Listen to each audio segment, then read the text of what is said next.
Picture this. It's been 3 weeks since the world went dark.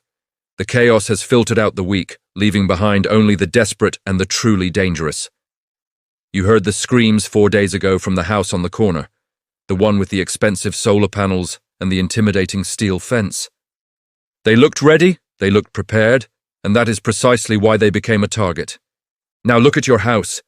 The paint is peeling, the lawn is shaggy, borderline neglected. There's a blue tarp flapping lazily on the roof, shouting the universal language of "I gave up long ago." Inside, you are warm, you are fed, you are armed, and most importantly, you are invisible. Welcome to the ultimate survival strategy, the Grey Man House. The catastrophic, fatal mistake almost every prepper makes is turning their home into Fort Knox. They believe survival is loud.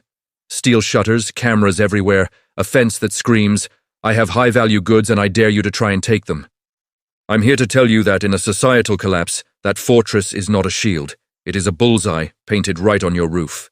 Listen to the most crucial psychological truth of survival. The guy with the fortress does not win. The guy who looks like he has nothing wins. Your house must appear to be already hit. It must scream, "Already looted, move on, not worth the bullet." This starts now, before the lights go out. Step 1. Look like a victim, become a vault. Walk your block like a predator. What catches your eye? The glint of solar panels, the perfect fresh paint, the garden overflowing with food. Every single one is a neon sign that says, "We're doing fine, come take it." Here is your immediate action list for psychological camouflage. Let your lawn become shaggy. Not apocalyptic overgrown, but neglected. Look like you're struggling just like everyone else. The blue tarp trick. Slap a visible, flapping blue tarp on the roof. It doesn't need to cover a real hole. It just needs to project an image of struggle and structural failure. Create visible debris. Scatter old cardboard boxes, a broken chair, some general junk near the garage or front door. This visual language tells a story. This place has been picked clean, move on. While projecting this fake weakness, you are making your interior a literal vault. This is your hidden strength. The steel trapdoor. Replace every single hinge screw on your exterior doors with 4-inch screws that sink deep into the studs. Your door frame is now designed to defeat a battering ram, buying you critical time. Invisible window reinforcement. Install security film on all accessible windows. It's perfectly clear from the outside, but if they break the glass, it turns into a shatterproof spiderweb. They won't get through quickly. Hidden mesh brutality. Install hardware cloth, a simple metal mesh, behind your window frames. This invisible layer stops fists, bats, and crowbars. It's brutal, it's effective. Garage security. Reinforce the garage door from the inside. And here's a crucial tip. Disconnect the automatic opener. Those cheap systems can be hacked with a simple $20 device. The Grey Man rule is absolute. All your strength is hidden, all your weakness is fake. Step 2. Kill your light, sound, and smell.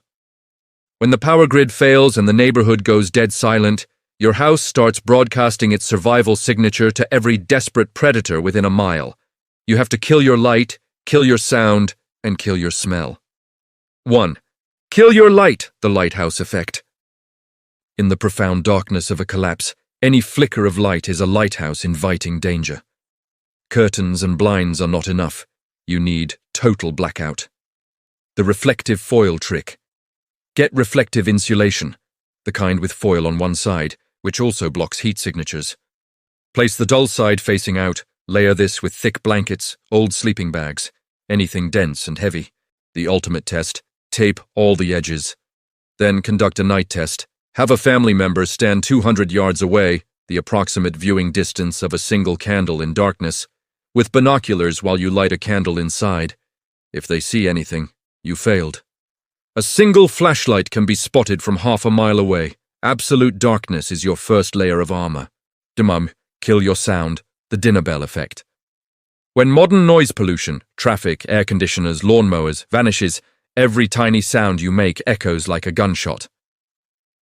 The 3-house echo. Your child drops a pot. They hear it 3 houses down. You flush a toilet. It sounds like a dinner bell to hungry ears. Train for silence. Start training your family now. Implement whisper hours, practice soft footsteps, and strictly forbid slamming doors. Make it a game with rewards for the kids. You cannot teach silence during a crisis. You must build the habit now. Acoustic fortification. Foam pad your doors. Lay down thick area rugs on hard floors. Systematically oil every door hinge in the house. Your house must sound like a tomb. 3. Kill your smell, the quarter-mile invitation. You are cooking beans and rice while the neighborhood is starving. That smell, carrying a quarter-mile on the breeze, is a dinner invitation you didn't send. The pressure cooker solution. Utilize pressure cookers. They are the most effective solution because they seal in both the steam and the cooking odor. Timing is everything. If you absolutely must cook openly, do it during high wind hours. Or specifically when other desperate neighbors might also be cooking. Mask your scent signature in the noise. An even better option. Cook at 3 a.m. when no one is awake to smell it. Step 3. Build a silent alarm system. When the grid is dead, your digital security is useless. Your fancy Ring doorbell is a paperweight. You cannot defend what you don't see coming. You must go old school, brutal, clever. The soda can tripwire. Collect empty soda cans and balance them on thin sticks along your fence line, under windows or near gates. If someone brushes the fence, the cans clatter. It's loud, it's effective, and it's zero power consumption. The flower trap. This is the ultimate passive surveillance system. Sprinkle a thin, uniform layer of flour or fine dirt along pathways, under your windows, and near the side gates. Check it every morning. Footprints don't lie. You will know if someone was snooping even if they were perfectly silent. Smooth it out. Reset. Repeat. Hidden trail cams. If budget allows, hide motion-activated trail cameras in fake rocks or old birdhouses. They are silent and provide photos of who is casing your house without them ever knowing. The key difference, you don't aim to catch them. You simply need to know they were there. That knowledge tells you when to tighten security, when to move supplies, and when to start sleeping in shifts. Step 4. Layers of defense. Even the best ghost house might get tested. Think of your defense like an onion made of violence. 1. The outer perimeter, 50 yards out. This layer is for funneling intruders. Use landscaping, junk piles, or even a strategically parked dead car to push attackers into kill zones or away from your blind spots. You dictate their approach. 2. The yard. Clear sightlines. Keep clear sightlines. No bushes or dense shrubbery where attackers can hide. More importantly, know your ranges. You must know the exact distances from your tactical positions, e.g. a window, to your fence, e.g. 40 feet, and your driveway, e.g. 60 feet. If you ever have to use a weapon, knowing the range is non-negotiable. 3. The house itself. The steel trap. This is where your hidden reinforcement pays off. Reinforced doors buy you precious time. Security film and mesh on windows turn them into nightmares for the attacker. Every second they waste trying to get in is another second you gain to prepare your final fallback. 4. The safe room, the citadel.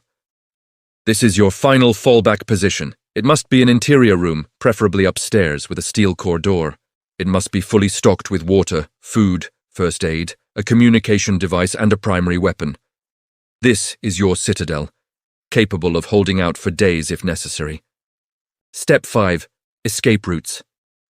Stuff isn't worth dying for. Say this to yourself. Your house is not worth your life. If you cannot hold the line, you must vanish. Non-front door exits. You need at least 2 ways out that are not the front door. A second-story window with a secured rope ladder. Practice it. Time it. Make absolutely sure your children can use it in the pitch black. Covert exits. Identify a basement exit or crawl space that leads directly to cover. A neighbor, S-yard, a tree line, or a drainage ditch. It might be tight and dirty, but it works. The rally point. Every single escape route must lead to a predetermined rally point, a safe spot, 100 yards or more away, with cover and a clear view of your house. Everyone knows it. Everyone practices it. No exceptions. The ultimate goal. The goal is not to win a glorious firefight. The goal is to survive. And sometimes, survival means walking away and coming back when it is safe. Final summary. The Grey Man Principle. This is not just tactics. It is psychology and physics.